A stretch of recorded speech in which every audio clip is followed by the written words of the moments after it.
Christmas is just for the parents this year. The words, delivered by my own father, just dangled there in the warm air of my parents' kitchen. It was an otherwise ordinary Tuesday night in early December. The entire house was filled with the sweet, nostalgic perfume of cinnamon and baking sugar, a scent that had defined my childhood. But the words themselves were bitter, cold, and brutally final.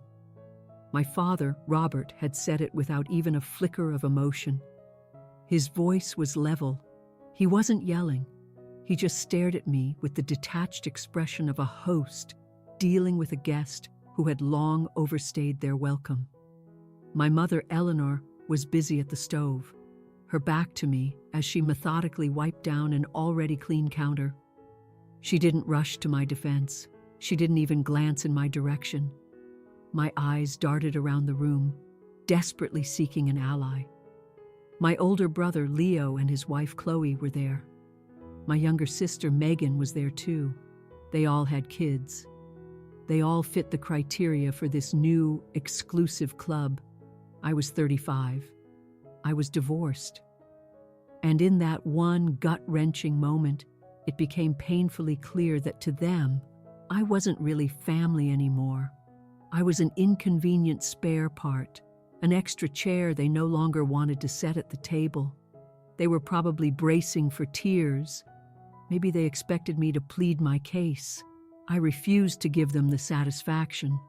Instead, I just smiled. It was a faint but steady smile. They believed they were exiling me. They thought they were shutting me out. But as they slammed that door in my face, they had no idea they were pushing me through a different one. This is the story of how I gave up on waiting for their approval and how I finally learned to approve of myself. Before we get into all of that, do me a favor and hit the like button, subscribe to this channel, and let me know in the comments where you're watching from. I always love seeing how far these stories travel. For my entire life, I thought I understood my function in the Monroe family. I was the reliable one. I was the person you called in a crisis. I was the one who arrived early to help set up for parties and stayed late to do the dishes long after everyone else had gone to bed. I'm an oncology nurse. My entire career is built around caring for people during the most frightening and vulnerable times of their lives. I spend my days on 12-hour shifts, talking to scared families, administering difficult treatments, and trying to provide a small measure of comfort and safety in a world of uncertainty. I'm very good at what I do. I'm known for being calm in high-pressure situations. I always thought these were traits that made me an essential part of my family. I couldn't have been more wrong. To really get why this rejection felt like a physical blow, you have to understand the Monroe family system. My father, Robert, is a man who lives by an unspoken code of hierarchy. He'd never admit it, but we all knew the rules. In his mind, a family has a clear pecking order. At the very top are the providers, and most importantly, the parents. Down at the bottom are the people who are struggling, the ones who need support, and the ones who are alone. For a good while, I had a respectable spot in the middle tier. When I was married, I had a guaranteed seat at the adult table. My ex-husband was a successful architect. My dad liked that. He respected his profession. When I was a wife, I was relevant. But my divorce happened 4 years ago. My husband chose to leave. It wasn't my decision, but in my family's eyes, it became my failure. A divorced woman in her 30s with no children was to my father a woman who had failed at her primary purpose. My stock plummeted. I slid right down that pecking order, from being a wife to being just Ava. Then you have my mother, Eleanor. Mom's primary concern is aesthetics. Every holiday gathering is orchestrated like a high-stakes magazine cover shoot. She insists on color-coordinated outfits. The food has to be served at a precise time. She wants to see happy, smiling faces. but she isn't particularly concerned with whether the happiness is genuine, only that it photographs well. For my mother, I was less of a daughter and more of a free-of-charge event coordinator and laborer. I was her first call whenever she felt overwhelmed. "Ava, can you run out and grab the organic turkey?" "Ava, darling, could you come over and help me polish the good silver?" "Ava, Megan is at her wit's end with the kids. Can you please go over there and give her a break?" And I always said yes. I was desperate to be the good daughter. I was desperate to be valued. I held on to the naive belief that if I just worked hard enough, if I was just helpful enough, they would have to love me. My siblings operated differently. Megan, at 30, is the youngest. She has 2 adorable, chaotic toddlers. She's the perfect daughter, always falling in line with what mom wants. She dresses her kids in the fussy outfits mom picks out. She nods agreeably when dad goes on his political rants. Megan is the golden child, not because she's perfect, but because she produced the grandchildren my parents craved. Leo is my older brother, 38. He is a master of avoidance. He is pathologically non-confrontational. If dad starts raising his voice, Leo conveniently needs to go check on something outside. If mom starts her litany of complaints, Leo just nods while scrolling through his phone. He's not a bad person, just a deeply passive one. He would never, ever stick his neck out for me or anyone else. And that brings us to Chloe. Chloe is Leo's wife, my sister-in-law. She's one of those effortlessly beautiful women with immaculate hair and a wardrobe that costs more than my car.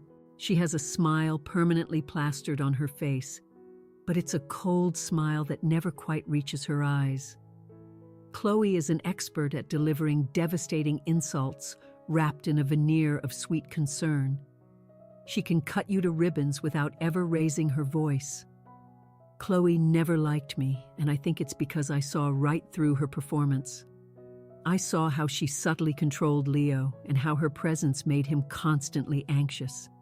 She particularly enjoyed making little digs about my life. At Thanksgiving just last month, she eyed my empty wine glass and said, just loud enough for the whole table to hear, "Oh, Ava, another one already?" Well, I guess you don't have to be up at the crack of dawn with kids tomorrow so you can afford to sleep in. It was framed as a light-hearted joke, but we all knew what it was. It was a public service announcement. You are alone. We are a family unit. You are not. She would corner me in the kitchen and ask about my dating life with this deeply concerned look on her face. "Any prospects, Ava?" It must be so challenging to date at your age. Most men are looking for younger women, aren't they? Or at least someone who can give them a family without, a ticking clock. I never once fought back. I just absorbed it. I swallowed the bitterness and told myself that families are just messy. I told myself that deep down, they loved me. I spent my entire adult life trying to prove that I was worthy of being kept. I didn't need to be a wife or a mother to be a valuable member of the family. I overcompensated. I bought the most thoughtful, expensive gifts. I easily spent thousands of dollars every Christmas on my nieces and nephews. When Megan's son spiked a 104-degree fever in the middle of the night, who did she call? Me. I was the one who drove over at 2 a.m. I was the one who assessed his condition, administered medicine, and sat with him all night so Megan could get some sleep. When my dad had his knee replacement surgery, I was the one who went to his house every single day for 2 straight weeks. I changed his surgical dressings, managed his pain medication, and cooked every one of his meals. Megan didn't do that. Leo didn't do that. I did. So, in my mind, I had earned my place. I thought I had paid my dues. I failed to realize that in the Monroe family, Love wasn't something you earned through kindness and sacrifice. It was a status you were granted by fitting into a predetermined mold. And that mold was very specific: married, successful, and a parent. I no longer fit, but I was so busy trying to be useful, so wrapped up in my campaign to please them, that I didn't see the final blow coming. The warning signs were all there, of course. A few months back, a new family group chat appeared. It was titled Monroe Parents. I only found out about it when I saw a picture of them all having Sunday roast at a fancy restaurant. I was at home, eating leftovers with my dog Buddy.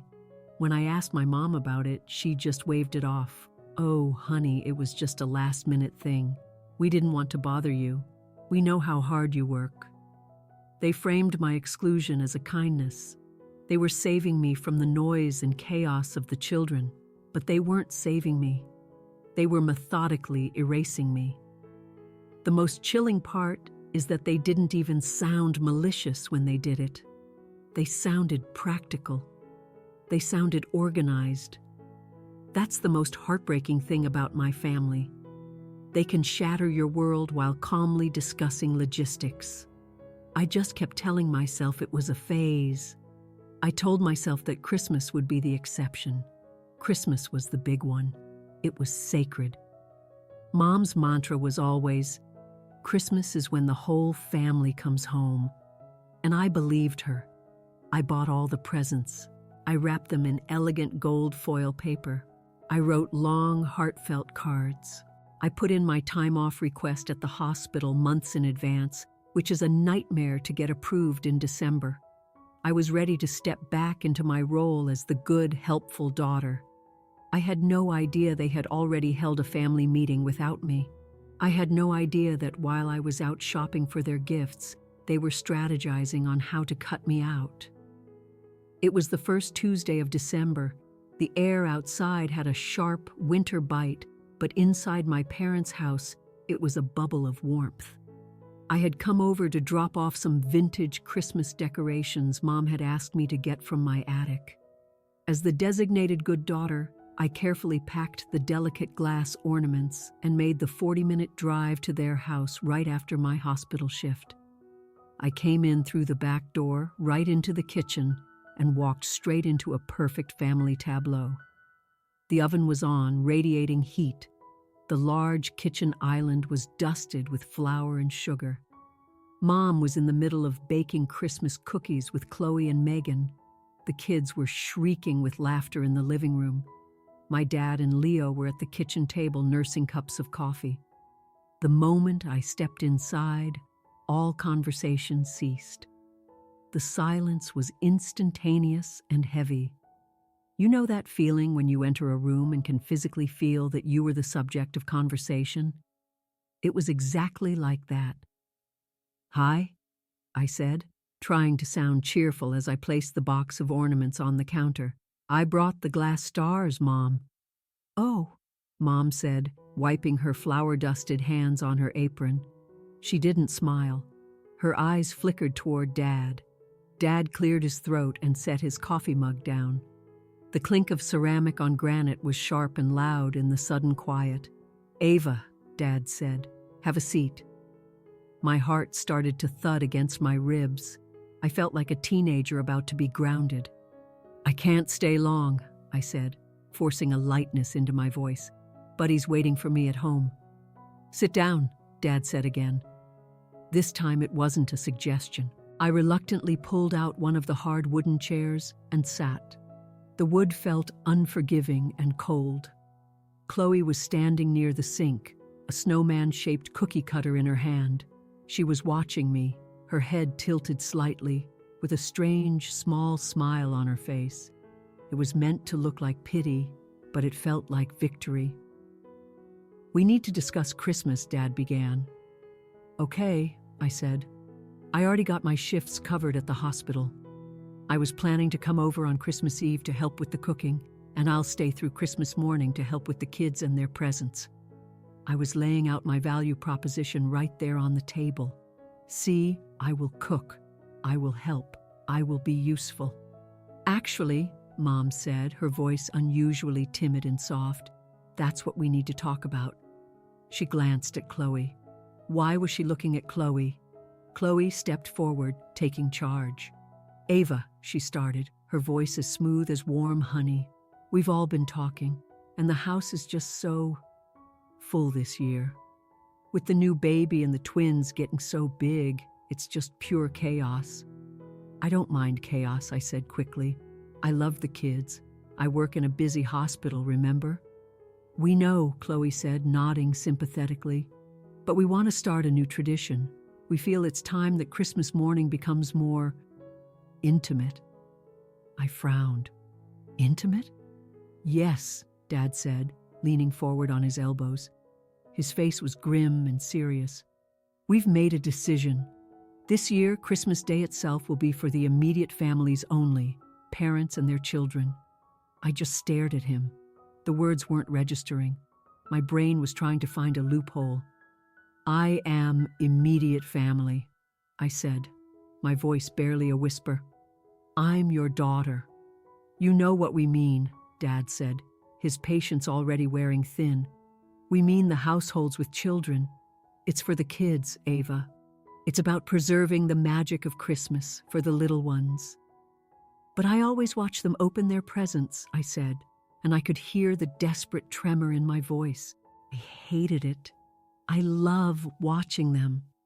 It's just too crowded, Leo chimed in for the first time, his eyes fixed on the dregs of his coffee. The living room is too small for all of us. I can sit on the floor, I pleaded. I sounded pathetic and I hated myself for it. Ava, please don't make this difficult, Chloe said, putting the cookie cutter down with a soft click. It's not just about the physical space. It's about the vibe. We want it to be a parent's Christmas, a time for us to share in the shared experience of raising our children. When you're there, it changes the dynamic. Changes the dynamic? I asked, my voice rising. How? How do I possibly change the dynamic? Well, Chloe sighed, adopting the tone one uses with a particularly slow child. It's just awkward. You're sitting there, all by yourself. It makes us all feel bad for you. We feel like we have to watch what we say about our spouses or complain about the kids because we don't want to upset you. It feels like walking on eggshells. I turned to my mother, my last hope. Mom, is that true? My mother looked down at her hands, now covered in a paste of flour and butter. It is a lot of pressure, Ava. Having to worry about if you're feeling lonely or if you're sad. It casts a shadow over the morning. I felt as if the air had been knocked out of my lungs. They weren't kicking me out because I'd done something wrong. They were kicking me out because my presumed sadness was an inconvenience to their manufactured joy. So, I'm not welcome, I said, forcing the words out. I needed to hear them say it plainly. You can come for dinner on the 26th, Megan offered weakly from across the room. We'll have leftovers. No, I said, shaking my head. I mean on Christmas Day. I'm not welcome on Christmas Day. Dad sighed, a long, weary sound. He pushed his chair back and stood up. You're not welcome at Christmas. It's only for parents now. And there it was, the sentence that severed me from them. I looked from face to face. My brother, who refused to meet my gaze. My sister, who was suddenly very busy checking on her toddler in the other room. My mother, who looked visibly relieved that Dad had done the dirty work. My father, who just looked bored, as if he was ready to move on to the next item on his agenda. And Chloe, who looked utterly, completely satisfied. I stood up. My legs felt like they were filled with sand. I didn't scream. I didn't throw a plate. I didn't cry. A bizarre sense of tranquility washed over me, the kind of calm that only comes after complete and utter devastation. When the absolute worst thing you can imagine happens, There's nothing left to be afraid of. Okay, I said. Okay, Mom asked, clearly taken aback by my lack of drama. Okay, I repeated. I forced the corners of my mouth upward into something resembling a smile. It wasn't a happy smile. It was a shield. I understand, I said, my voice even. You want a Christmas for parents. That makes perfect sense. Chloe looked almost disappointed. She had been ready for a fight. She wanted me to have a meltdown so she could label me as unstable. I wasn't going to give her the ammunition. I walked to the counter and picked up my car keys. Well, I said, my voice still steady, I hope you all have a wonderful time. I turned and walked out the back door. I stepped into the frigid night air. I got into my car. I started the engine. I drove away from the house I grew up in. I drove past the cheerful snowman on the lawn. I drove past the windows that glowed with a warm yellow light, a picture of a family I was no longer a part of. I drove for 5 miles in absolute silence. Then I had to pull over onto the shoulder of the road. My hands were shaking so violently I couldn't grip the steering wheel anymore. I just stared out at the fat snowflakes beginning to fall, melting on my windshield. Christmas had always been my anchor. After my divorce, when I felt like a complete failure, Christmas was the one day a year I felt tethered to something bigger than myself. When they said only for parents, what I really heard was, you are incomplete. You are broken. You don't count. I realized in that moment that I had structured my entire identity around people whose love was conditional. They loved me when I was useful. They loved me when I was a wife. They didn't love me. They loved a version of me that fit neatly into their perfect family picture. And now that I was an inconvenient piece, I was simply discarded. I put the car back in drive and went home to my quiet apartment. When I unlocked the door, my scruffy golden retriever mix Buddy was there, his tail thumping against the floor. He didn't care if I was married. He didn't care if I had kids. He was just deliriously happy to see me. I dropped to my knees on the entry rug and hugged him, burying my face in his coarse fur. The scent of him, a mix of dog shampoo and home, was the only thing that felt real in the world. I couldn't eat dinner that night. My throat felt sealed shut. I changed into my old worn-out pajamas and crawled into bed. Buddy hopped up and curled into a warm, heavy ball against my legs. And then I cried. I cried with a ferocity that scared me. I cried for the little girl who loved baking cookies in that kitchen. I cried for the woman who had tried so desperately hard to be good enough. I cried for the deep, burning shame of being the unwanted one. I replayed that kitchen scene in my head 100 times.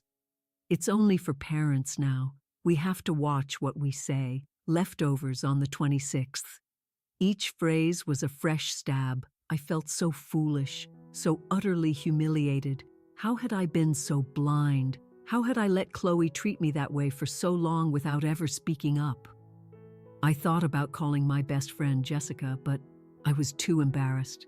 I couldn't bring myself to say the words out loud. My family just kicked me out of Christmas.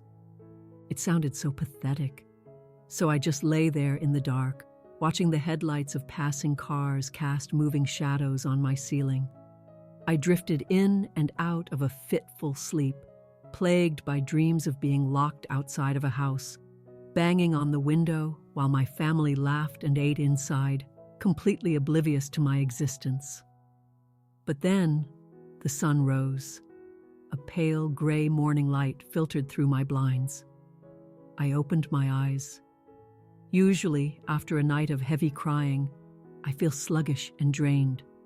But this morning was different. I sat bolt upright in bed. The apartment was still. Buddy stretched and let out a big yawn. The tears were gone. And in their place, there was something else. Something cold, hard, and sharp. Clarity. I walked into the bathroom and stared at myself in the mirror. My eyes were swollen and red. My face was pale. But the woman looking back at me was not the same person who had walked into that kitchen last night. That woman had been a beggar, pleading for scraps of affection from a table where she was no longer welcome. This woman was done begging. I brushed my teeth. I brushed my hair. I marched into my kitchen and made a pot of brutally strong coffee. I stood by the window, clutching my warm mug, and watched the snow begin to blanket the sidewalk. They didn't want me at their Christmas? Fine. They thought my very existence was a burden? Fine. I had spent 4 years feeling ashamed of my divorce.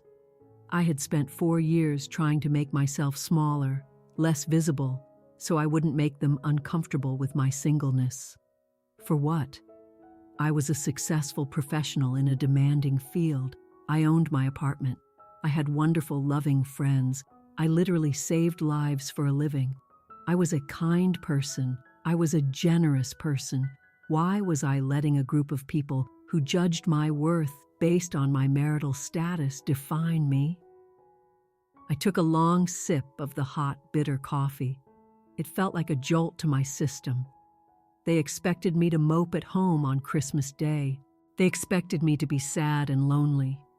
They expected me to come crawling back on the 26th for their pity leftovers, grateful for whatever crumbs they deigned to throw my way. They thought they held all the cards because they were the family. But they had made a colossal miscalculation. By cutting me loose, they had set me free. If I wasn't welcome at their traditions, then I no longer had to abide by their rules. I didn't have to buy the obscenely expensive gifts. I didn't have to bite my tongue through Chloe's endless stream of insults. I didn't have to spend hours cleaning my mother's kitchen. I was free. An idea began to form in my mind. It started as a tiny spark, but it quickly grew into a roaring fire. I did not want to be in this city for Christmas.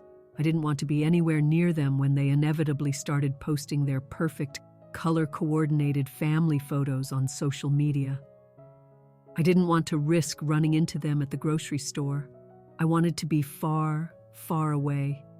I wanted to be somewhere no one knew I was divorced, somewhere no one looked at me with that infuriating pity, somewhere I was just Ava. I finished my coffee and placed the mug decisively in the sink.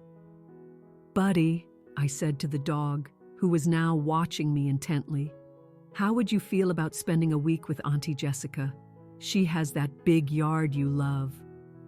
Buddy's tail started to thump. I walked into my living room, sat on the sofa, and opened my laptop. My heart was pounding, but for the first time in years, it was from excitement, not anxiety. The bright screen glowed in the dim room. I opened a web browser. My fingers hovered over the keyboard for a second. I typed, "Luxury Mexican Riviera Cruise, December 20th. I hit enter. My screen was flooded with images: azure water, white sand beaches, golden, radiant sun. People laughing, holding colorful cocktails. It looked like another universe compared to the bleak gray snow falling outside my window. I clicked on a link for a premium cruise line, the Celestial Empress. There was a single cabin left on a 10-day voyage departing from Los Angeles. It was a balcony stateroom. I glanced at the price. It was steep. It was more money than I had ever spent on myself in one go. It was roughly the amount I typically spent on Christmas gifts for my nieces and nephews, my parents, and Leo and Chloe combined. I hesitated for a split second. The old Ava, the people pleaser, whispered in my ear, "That's too much money. You should save it. That's incredibly selfish. What if there's an emergency?" And then I heard Chloe's voice in my head, dripping with fake sympathy. "We want a parent's Christmas. You just make it awkward." I looked at the picture of the stateroom. It had a king-sized bed with plush white bedding. It had a private balcony with a view of the endless ocean. It came with 24-hour room service. I pictured myself on that balcony on Christmas morning. Option A. I stay here. I sit alone in my apartment. I order takeout. I scroll through Instagram and torture myself with photos of my family having a wonderful time without me. I feel small and pathetic. Option B. I wake up to the sound of the ocean. I order champagne and pancakes for breakfast. I wear a swimsuit instead of a heavy winter coat. I answer to absolutely no one. It wasn't even a choice. It was an act of survival. I grab my credit card from my wallet. My hands were perfectly steady now. I typed in the numbers. Name, Ava Monroe. Card number, ending in 5518. Expiration date, October 28th. I double-checked the details. Departure, December 20th. Return, December 30th. I would be gone for the entire holiday. I would miss all of it. Good. I moved the cursor over the big bold button that said, Confirm booking. I took a deep, steadying breath. This one's for me, I said out loud to the empty room. Just for me. I clicked. The screen buffered for a moment. Then, a new page loaded. Confirmation 7A4-291B. You're going to the Mexican Riviera. Pack your bags, Ava. A surge of pure adrenaline shot through me. It felt like a low-voltage electric current in my fingertips. I laughed. It was a sudden, sharp, almost manic laugh that startled Buddy. I had actually done it. I wasn't the victim anymore. I wasn't the sad, divorced sister waiting patiently for leftovers. I was a woman about to go on a solo luxury vacation. I snapped the laptop shut. I stood up. I felt physically lighter, as if a great weight had been lifted. I looked over at the pile of gifts I had already bought for my family, sitting in the corner of my living room, all wrapped in their perfect gold paper. I wouldn't be needing those. I could return them all. The money would more than cover my flight to Los Angeles. I walked to the window and looked out at the snow again. It didn't seem cold and lonely anymore. It just looked like a landscape I was leaving behind. My phone buzzed on the counter. It was a text from Mom. Hi, honey.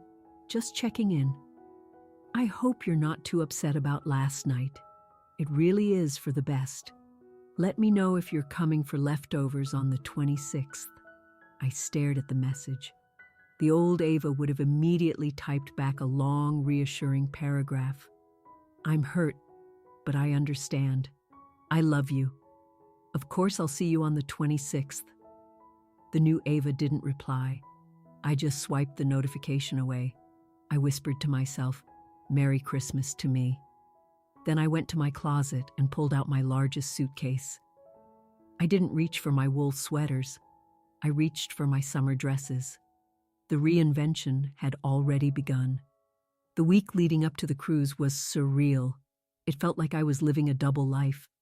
On the surface, I was just Ava, the quiet nurse who went to work and came home to her dog. But inside, I was buzzing with a secret, powerful energy. I had a countdown timer on my phone, 6 days until freedom. The first order of business was to purge my life of them. I started with the presents. I loaded my car with shopping bags full of the gifts I had so carefully selected. There was a high-tech drone for my nephews, a ridiculously expensive designer handbag for Mom, a vintage watch I'd found for Dad, and a pair of diamond earrings for Chloe. I drove to the mall. It was a Saturday, and the parking lot was a chaotic battlefield of stressed-out holiday shoppers. Normally, this scene would have sent my anxiety skyrocketing. I'd be rushing to get everything done before some mandatory family gathering. But today, I felt strangely detached. I parked in the farthest spot I could find and walked slowly. I went to the high-end department store first. I placed the handbag and the watch on the return counter. "I'd like to return these items," I told the clerk. "Is there anything wrong with them?" she asked, already scanning the tags. "No," I said, a small smile playing on my lips. "I just realized the people I bought them for don't deserve them." The clerk paused her scanning and looked up at me over the top of her glasses. She gave a slow, deliberate nod. "I hear that, honey," she said. "Refund going back to the original card. Yes, please." I watched the numbers flash on the screen. $500 back, $800 back. I went to the jewelry store next, then the electronics store. By the time I was finished, I had refunded over $2,000. That was my spending money for the trip. It felt deeply symbolic. I was taking back my money. I was taking back my energy. I was taking back my value. Then, I went shopping for the new Ava. I had never really owned proper vacation clothes. My previous vacations were usually driving to visit out-of-state relatives or going on dreary camping trips with my ex-husband. My wardrobe consisted of sensible shorts and practical t-shirts. I strode into a chic boutique I had always been too intimidated to enter. It was the kind of place that smelled like jasmine and money. I started pulling things from the racks, not looking at what was practical, but at what made me feel something. I found a swimsuit. It wasn't a modest, sensible one-piece. It was a vibrant, royal blue bikini. I had never worn a bikini in my entire life. I had always been convinced my stomach wasn't flat enough, my thighs too thick. I took it into the fitting room. The lighting was soft and flattering. I looked at myself in the mirror. I saw my curves. I saw the faint silver stretch marks on my hips. I saw a woman's body, a strong body. "I'll take it," I whispered to my reflection. And then I found the dress. It was the color of jade, made of a soft, liquid-like silk that felt like water against my skin. It had delicate spaghetti straps and a daringly low back. It was sophisticated. It was sexy. When I stepped out of the dressing room to see it in the large three-way mirror, the saleswoman who was folding sweaters nearby stopped what she was doing. "Wow," she said, her eyes wide. "That color is absolutely stunning on you." I turned from side to side. The dress skimmed my waist and flowed gracefully over my hips. I looked expensive. I looked important. "I feel like a different person," I admitted. "You look like someone who finally recognizes her own worth," the woman said with a knowing smile. She didn't know a thing about my story, but she saw the truth of it on my face. I bought the dress. I bought strappy gold sandals to go with it. I bought a ridiculously large, wide-brimmed sun hat. My next stop was the hair salon. I had worn my hair in the exact same style for a decade. Shoulder length, plain brown, practical. Easy to pull back into a ponytail for work. My mom always called it sweet. I sat in the stylist's chair. Her name was Zara.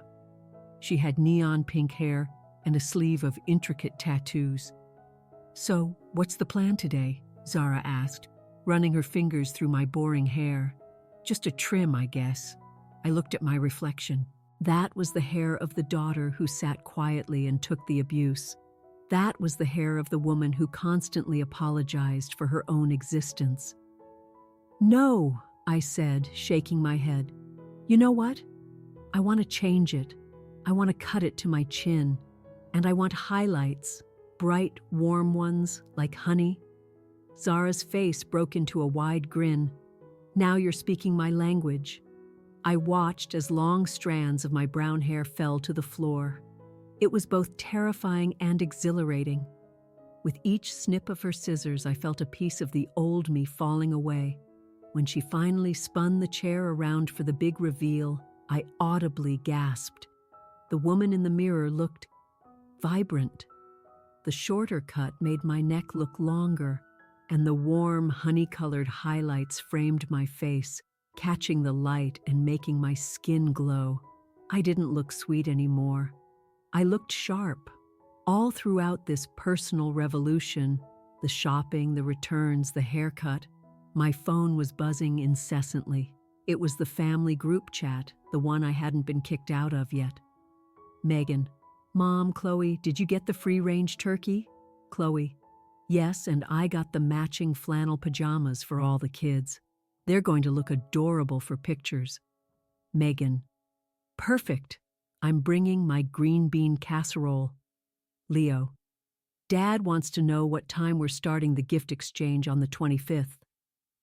Mom: 8 a.m. sharp for presents, everyone.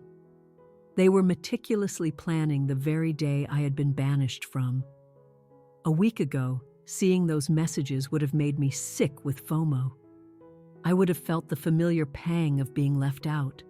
But now, reading them felt like watching a boring reality show I had no interest in. Then, a direct text came through, just for me. From Mom: Ava, haven't heard from you. Assuming you're still bringing the pumpkin and apple pies for leftovers dinner on the 26th? Also, did you wrap the twins' gifts yet? I can swing by and pick them up if you want to get them out of your way. The sheer audacity of it left me breathless. She still wanted the gifts. She still wanted the pies. She just didn't want me. I stared at my phone. I could have replied.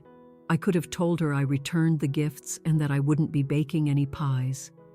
But I realized that even engaging in an argument was a form of seeking their approval.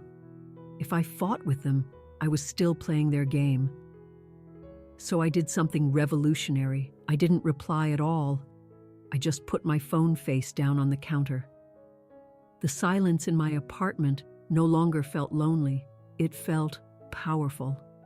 I spent the last few days packing.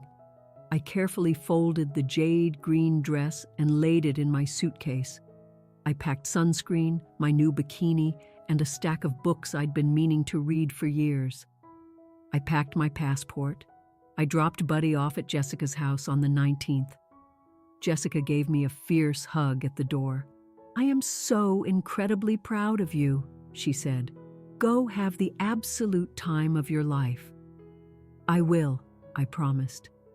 That night, the night before I flew out, I slept soundly and deeply.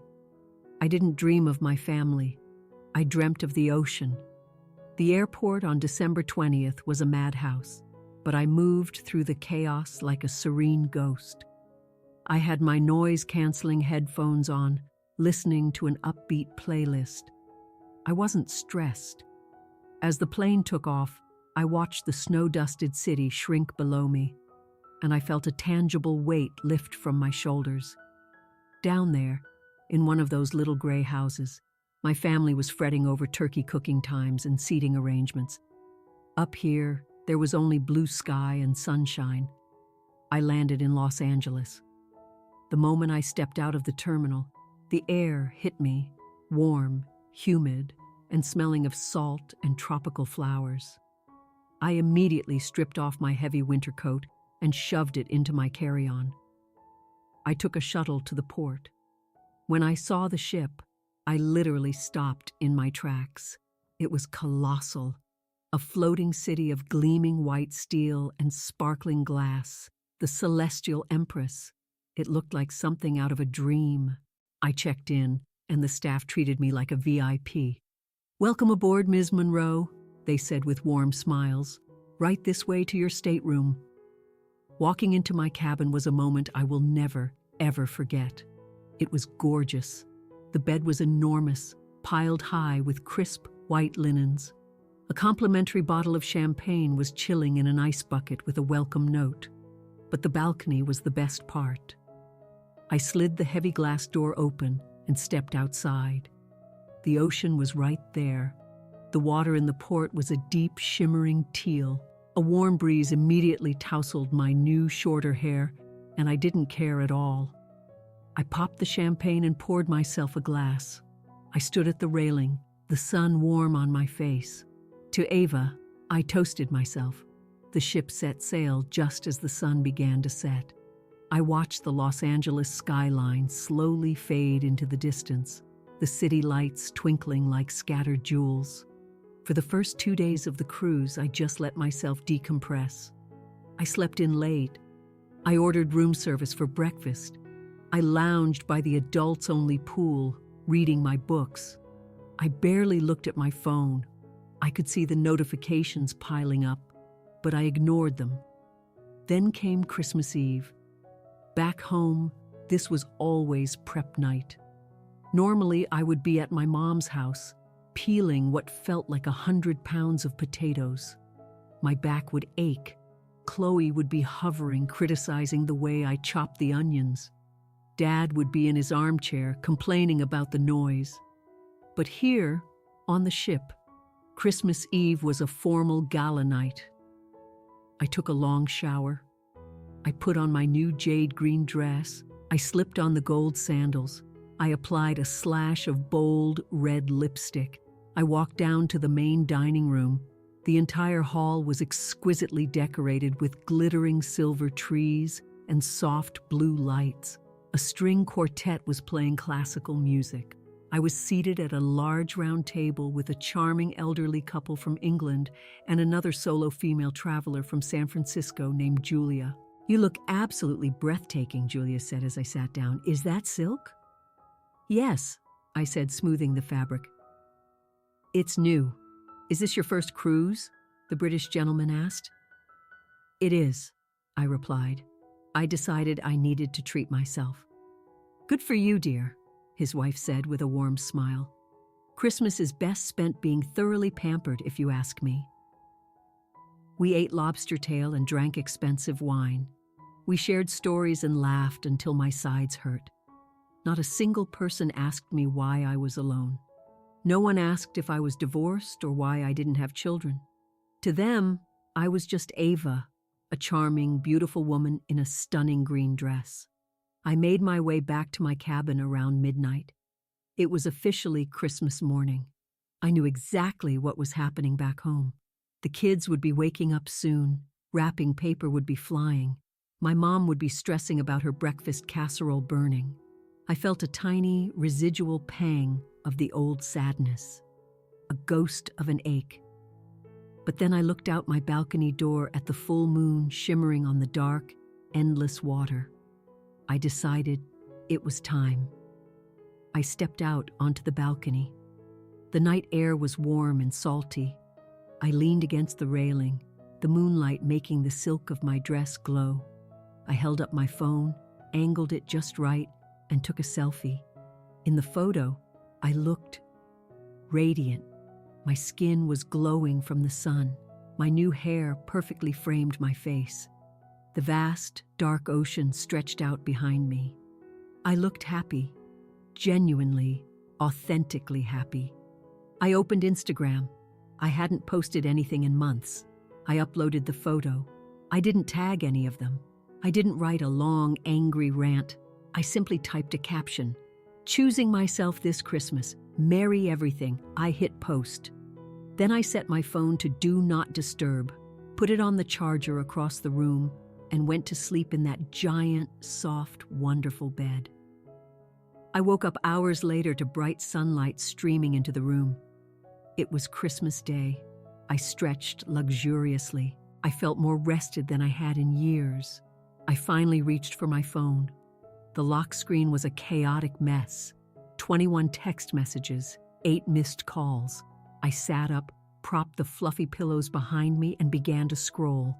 The first few texts were from friends. "Jessica." "Yes, Queen, you look incredible." A coworker. "Ava, where are you? That looks amazing." Then came the family texts. They started out confused. "Mom, 8:15 a.m. "Merry Christmas, honey. We're just starting presents. We miss you." A polite lie. They didn't miss me. They missed my function. Then they must have seen the post. "Chloe, 9:32 a.m. Ava, where are you?" Leo, 9:35 a.m. "Is that a boat?" Mom, 10:01 a.m. "Ava, call me immediately. Why aren't you at home?" Dad, 10:17 a.m. "Your mother is worried sick. Pick up your phone." Chloe, 10:33 a.m. "An interesting choice for the holidays. Looks expensive." Mom, 11:05 a.m. Ava, this feels incredibly excessive. You could have just told us you were going away. We were expecting you for leftovers tomorrow. I laughed. I actually let out a loud, unrestrained laugh. Leftovers. They weren't worried about me. They were furious that I had deviated from the script. I was supposed to be the sad little victim, sitting at home, pining for their charity. Instead, I was clearly having a much better Christmas than they were. I opened our group chat and typed a single, simple reply. I'm on a cruise in the Mexican Riviera. I decided to start my own tradition. I won't be there tomorrow. Hope you enjoy the leftovers. Then I turned my phone off completely. I put on my new bikini, threw a cover-up over it, and went up to the pool deck. A waiter immediately brought me a piña colada. A steel drum band was playing a cheerful, reggae-infused version of Jingle Bells. I leaned back in my lounge chair, closed my eyes, and turned my face up to the warm sun. I pictured them back home, the mountain of torn wrapping paper, the overstimulated screaming kids, the dry, overcooked turkey, and the empty chair where the reliable, helpful sister used to sit. They had tried so hard to control Christmas. They had tried to control me. But out here, in the middle of the ocean, they had absolutely no power at all. The days that followed melted into a glorious, sun-drenched haze of turquoise water and golden sand. Our first port of call was Cabo San Lucas. I booked a snorkeling excursion. I'd never been snorkeling before. I was always too afraid of deep water or too self-conscious in a swimsuit. But this new Ava, the one with honey highlights and a jade green dress, was fearless. I strapped on the mask and fins and jumped off the back of the catamaran into the cool, clear water. I looked down, and a whole world of vibrant color exploded beneath me. Bright yellow tangs, intricate purple coral, sea fans swaying gently with the current. It was utterly silent down there. I just floated, feeling completely weightless. For the first time in what felt like my entire life, I wasn't thinking about what anyone else wanted or needed. I wasn't a nurse, a daughter, or an ex-wife. I was just a body, moving freely through the water. When I climbed back onto the boat, dripping and exhilarated, the captain handed me a rum punch. "You looked like a natural out there," he said with a grin. I smiled back. I feel like one. Next was Mazatlan. I spent the day wandering through the colorful local markets. I bought a beautiful hand-carved wooden bowl for my coffee table. I didn't look for souvenirs for my mother. I didn't check the toy stalls for my nieces and nephews. I just bought something that I loved, for myself. Then came Puerto Vallarta. That was the day of the dolphins. I went to a marine sanctuary and got into the water with them. A sleek, powerful dolphin swam right up to me. Her skin felt like smooth, wet rubber. She looked me directly in the eye and then gently pressed her rostrum against my cheek. A photographer captured the moment. Later, I bought the print. My smile in that photo was enormous and completely unguarded. It was the pure, unadulterated joy of a child, but on the face of a free woman. I decided to post that one too. The caption was a little bit petty, I'll admit, but it felt so true. 5 seconds of genuine affection from a stranger can mean more than a lifetime of conditions. Back on the ship, the spotty internet was a blessing. But when the messages did manage to trickle through, I could see the distinct evolution of my family's tone. They had moved past confusion and anger and were now entering a new phase: panic. "Mom, Ava, people are asking questions. Your Aunt Linda saw your post and thinks we had some terrible fight. Please take it down. Chloe, are you actively trying to embarrass us? You know how important appearances are for Leo's career. People are talking. Leo, can you just please call Mom?" She's actually crying. Dad, this is immature, Ava. You're making a public scene. I read their texts while sitting on my private balcony, eating a fresh chocolate croissant. They were spiraling. Why? It wasn't because I was happy. It was because I was happy without them. They had realized their punishment had failed spectacularly. They had tried to banish me to the emotional gulag, and I had simply walked out the door and booked a ticket to paradise. And they were also realizing something far more practical. I wasn't there to help. Mom, day 6. Dad's gout is acting up terribly. He needs his prescription picked up, but we can't get away with the kids here. Chloe, day 7. The house is an absolute disaster. The cleaning lady quit right before the holiday. Mom is completely stressed out. Megan, day 8. Are you really not coming home for New Year's? We were counting on you to watch the kids during our party. I didn't reply to a single one. It dawned on me that I hadn't just been a family member. I had been the grease in the gears of their entire operation. I was the one who smoothed everything over, picked up the slack, and did the thankless jobs. Without me, their well-oiled machine was grinding to a halt. I wasn't just a daughter. I was a utility, and the utility had just shut off service. On the 8th day of the cruise, I met a man named Daniel. He was an architect from Denver, also traveling alone. He had kind eyes that crinkled when he smiled. We had dinner together. We danced to the ship's band. He didn't know about the parents-only Christmas. He didn't know about my judgmental family. He just saw me. You have such a great energy about you, he told me as we looked out at the stars. You seem very centered. I am, I said. It's a recent development. It wasn't a whirlwind romance. I wasn't looking for that. But it was nice to be seen. It was nice to be treated like a person of inherent value, not of conditional utility. As the ship began its journey back toward Los Angeles, a flicker of fear hit me.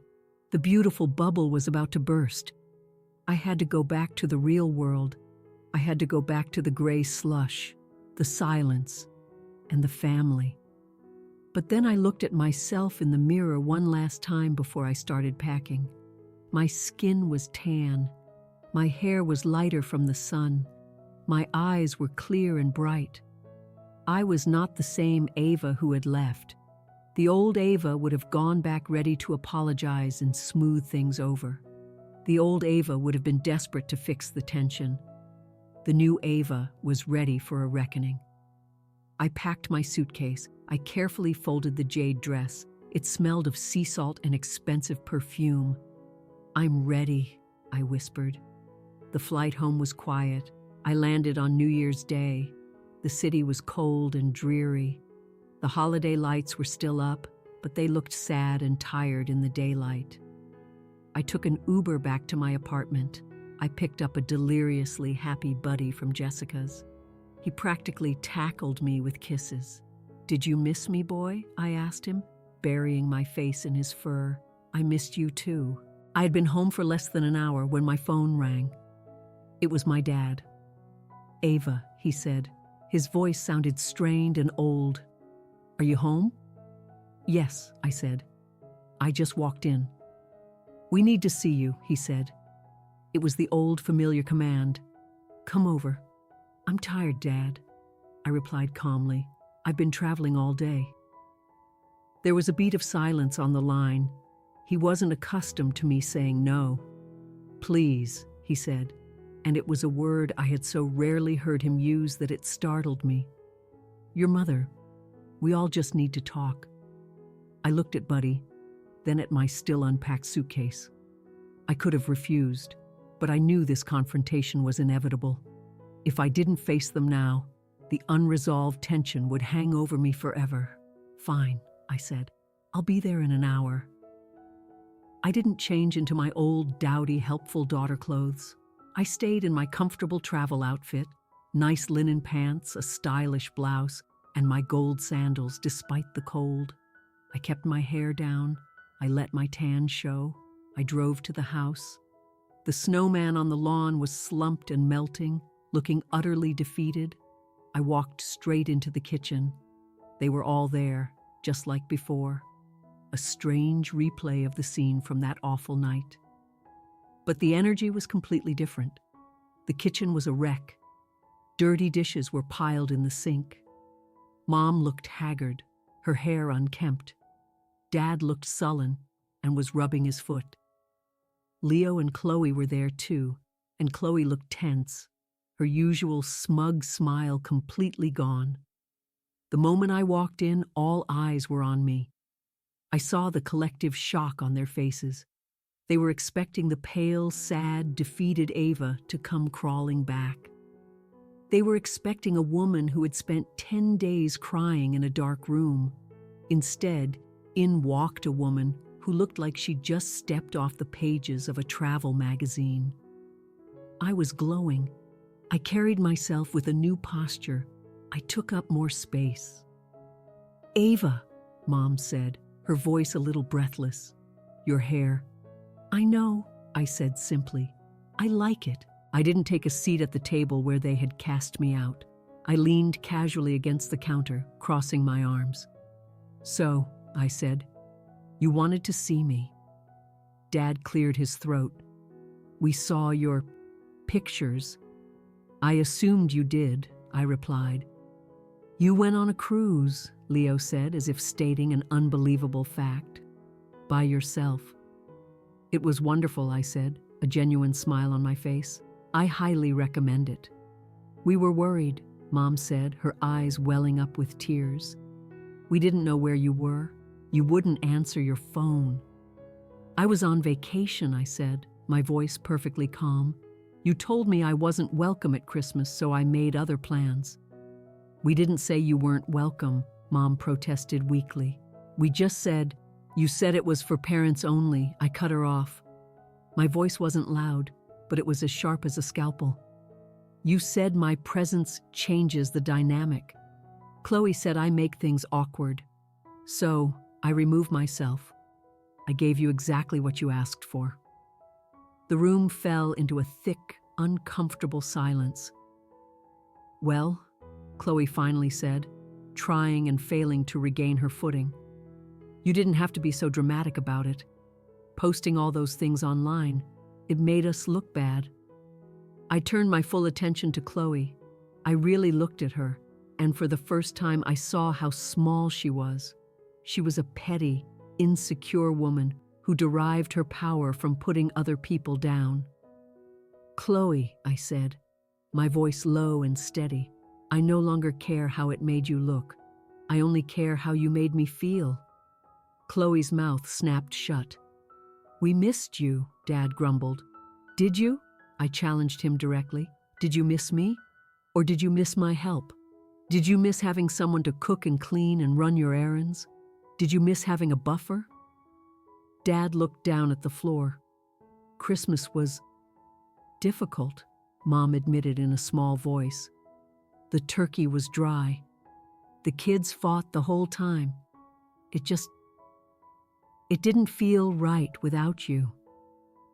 "That sounds like a problem for the parents," I said. The words were harsh, but they were the truth. "I was hurt," I told them, my voice unwavering. "When you told me I wasn't welcome, you broke my heart.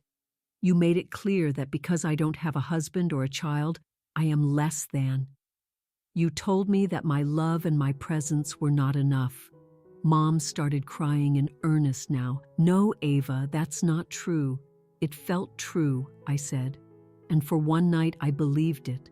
But then I woke up, and I realized that I am a whole person all by myself.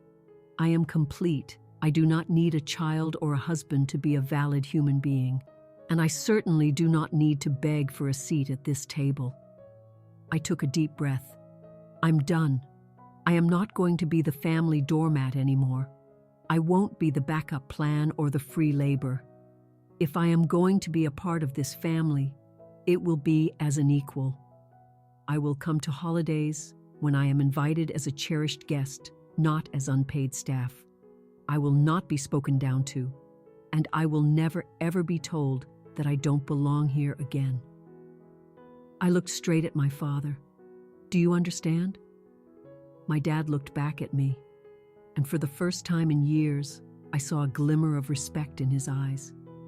He saw the new strength in my posture. He saw that he had pushed me too far and had almost lost me for good. We were wrong, Dad said quietly. We hurt you, and we were wrong. I'm so sorry, Ava, Mom sobbed. We forgot that you're family too. Chloe looked like she'd rather swallow glass than apologize, but she read the room. I'm sorry, she muttered, looking at the floor. I was stressed. I accept your apologies, I said, but I didn't rush to hug them. I didn't say, it's okay, because it wasn't okay yet. Rebuilding trust takes time. I'm going to go home now, I announced. I have to unpack, but we can try again, slowly. I walked out of that kitchen.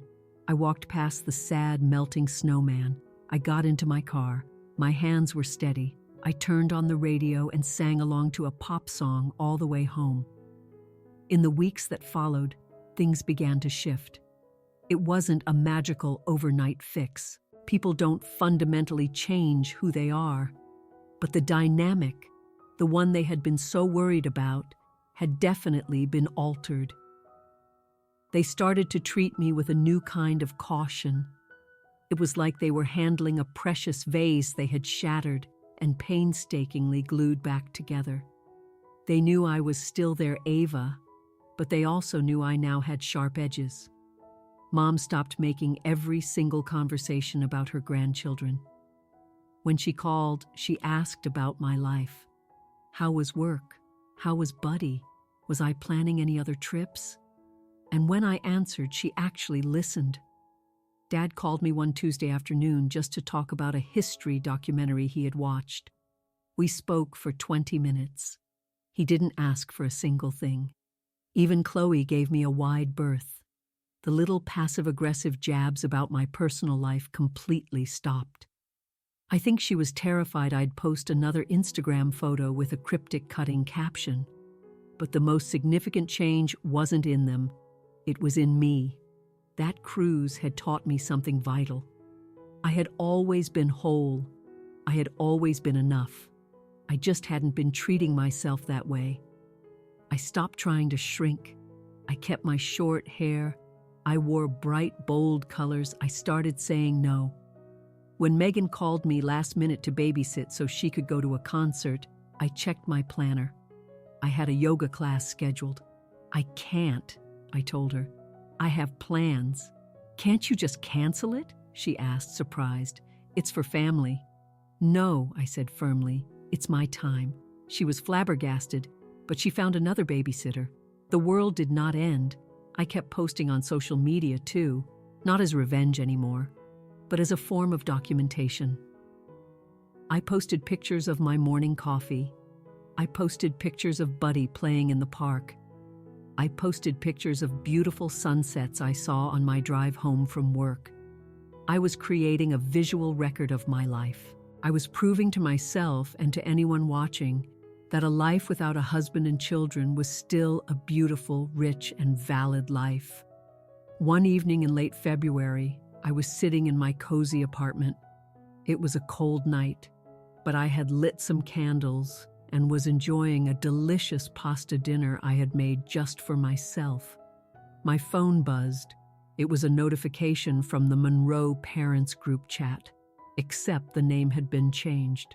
It was now just Monroe Family, and Chloe had added me back. The message was from her. Hey everyone, thinking of hosting a big barbecue once the weather gets warmer. Everyone is invited. Mom replied, sounds lovely. Dad, Ava, will you be around?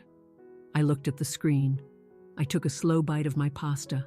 I took a sip of my wine. I didn't reply right away. I let them wait.